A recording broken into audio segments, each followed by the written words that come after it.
और मैं इस लायक नहीं हूं कि उसकी जूती को मैं ठानूं। हालेलुया। एक मैन ऑफ गॉड की उम्र मैंने कभी नहीं रखती।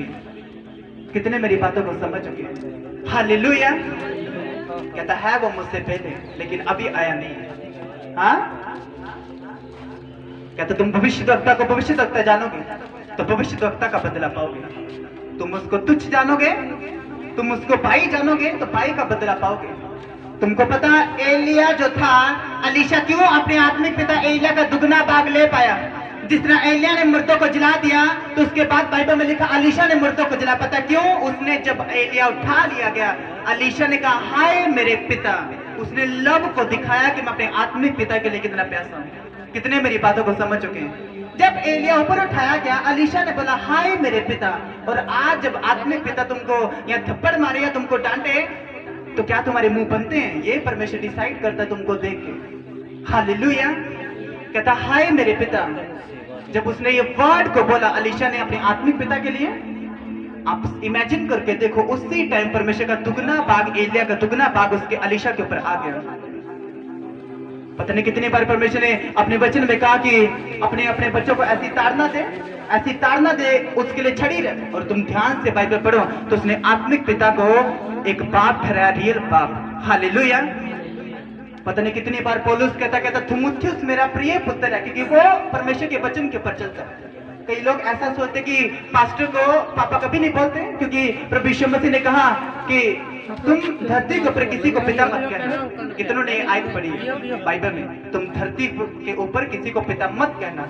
अगर यीशु मसीह ऐसा लिखता कि तू धरती के ऊपर किसी को पिता ना कह, तो तुम अपने फादर को पिता क्यों बोलते? आप इमेजिन करके देखो, उस आयत का अलग मतलब है। उसने ये कहा कि तुम धरती के ऊपर किसी को स्वर्गीय पिता ना कहना, तेरा एक ही स्वर्गीय पिता जो ऊपर है स्वर्ग में, और कोई खुदा नहीं है। कितने मेरी बातों को समझ चुके हैं? हालेलुया। उसको पापा बोलने का अधिकार बाइबल देती है। आमीन। और बाइबल में लिखा, उसने कहा तो मेरा प्रिय पुत्र है थिमुथियुस, लेकिन बाकियों के लिए मैं छड़ी उठाऊंगा, मैं प्रेम से आऊंगा या छड़ी उठाऊंगा और उनको सीधा करूंगा। एक मैन ऑफ गॉड जब तुमको ताड़ता है, एक दिन मैंने परमेश्वर से पूछा, मैंने कहा प्रभु तू जिससे प्यार करता है उसके साथ क्या करता है? परमेश्वर ने कहा कि जिससे मैं प्रेम करता हूं उसको ज्यादा दुख आते हैं रियलिटी में, पहले। आमीन। क्योंकि उसकी ब्लेसिंग्स बड़ी होती है। जब तुम मसीह में आओ तुम्हारी जिंदगी में दुख आते हैं या तुम्हारे ऊपर ट्रबल आ रहा है, मैं तुमको कांग्रेचुलेशन बोल रहा हूं, क्योंकि वो ट्रबल तुमको डायमंड बना के चला जाएगा। आमीन।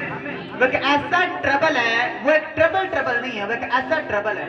और मैं देख रहा खुदा का आत्मा मुझे के विजन दिखा रहा है, कहता बोल अपने लोगों को आज तुम्हारी लाइफ से, तुम्हारे बिजनेस से वो बर्डन खत्म होने जा रहे हैं यीशु मसीह के नाम में। आमीन। अगर वो ट्रबल का बर्डन तुम्हारी लाइफ के ऊपर है, वचन से टूटता है।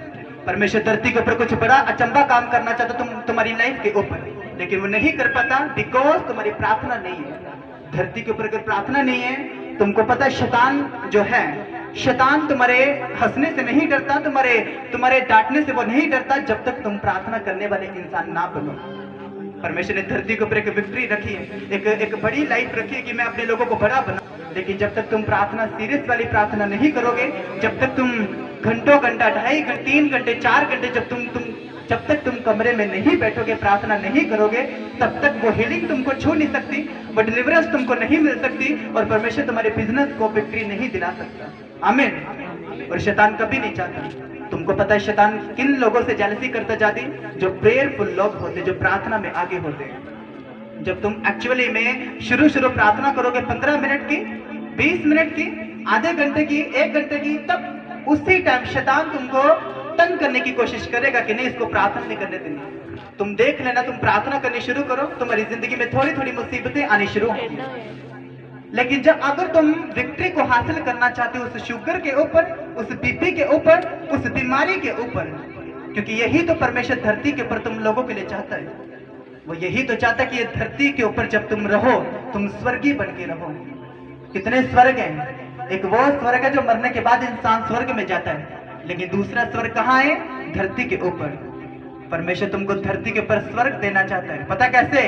तुम्हारी लाइफ को डायमंड बना के, तुम्हारे बच्चों को ऊंचाइयों में खड़ा करके, तुम्हारे बिजनेस को खड़ा करके, तुम्हारे शरीरों को भला चंगा करके, कि तुम शुगर की मेडिसिन ना खाते फिरो, तुम मेडिसिन ना खाते फिरो, परमेश्वर ऐसी तुमको लाइफ देना चाहता है। लेकिन ये कैसे होगा? जब तुम वचन के ऊपर चलोगे और प्रार्थना करने वाले इंसान बनोगे। तुम्हारी कमियां कहीं डांटने से कभी नहीं खत्म होती। पौलुस कहता अगर डांटने से मेरी कमियां खत्म होती तो मैं खुद चले जाता अपने आत्मिक सन्स डॉटर्स के पास। आप ध्यान से बाइबल पढ़ो। परमेश्वर ना तुम्हारे शरीरों को देखता, ना तुम्हारी बैकग्राउंड को देखता है। अगर तुम ध्यान से बाइबल पढ़ो तो बाइबल में लिखा कि पौलुस जब पत्रियां लिखता था कि परमेश्वर ऐसा है वैसा है, वो बड़ा परमेश्वर, उसके वचन के ऊपर चलो तो लोगों को लगता था कि पौलुस बड़ा बंदा है, बड़ा प्रभावशाली बंदा है। लेकिन बाइबल में लिखा कि जब पौलुस को वो देखते थे लोग और बोलते थे कि हैं इसकी पत्रियां हैं, ये तो तीला सा बंदा है, इसकी पत्रियां वो इतनी बड़ी प्रभावशाली, इसमें क्या है? अरे परमेश्वर छोटे लोगों को चुनता है, वो बड़ा बनाता है। उसकी सबसे बड़ी प्लानिंग है परमेश्वर की तुम्हारे लिए कि तुम्हारे बिजनेस को बढ़ाए, तुम्हारे शरीरों को भला और चंगा करे, तुम्हारे कारोबार को वो खोले और परमेश्वर तुमको फ्लड के तरह ऊपर लेके जाए और तुम कभी मेडिसिन ना खो बीमारियों की। आज की बहन प्रार्थना करवाती कि मेरी शुगर खत्म हो जाए, मेरा बीपी खत्म हो जाए। तुमको नहीं पता कि परमेश्वर तुम्हारे से भी ज्यादा चाहता कि तुम्हारी शुगर जल्दी खत्म हो। तुम तो चाहते हो कि तुम्हारी शुगर खत्म हो, लेकिन परमेश्वर ज्यादा चाहता कि तुम्हारी शुगर खत्म हो। वो ज्यादा चाहता तुम लोगों से। तुम चाहते मेरा बिजनेस चले, परमेश्वर ज्यादा चाहता कि तुम्हारा बिजनेस जल्दी चले। परमेश्वर को तुम्हारे से ज्यादा उसको आगे जाने की जरूरत है, उसको सबसे स्पीड बढ़ाने का मजा आता है, लेकिन तुम लोगों को नहीं। अरे तुम्हारा निकलना, तुम्हारी प्रेयर डिसाइड करते कि तुम कितने जल्दी ब्लेस होंगे और कितने लेट ब्लेस होंगे। आमीन। 8 घंटे की प्रार्थना करने के बाद एक भोग लगी चीज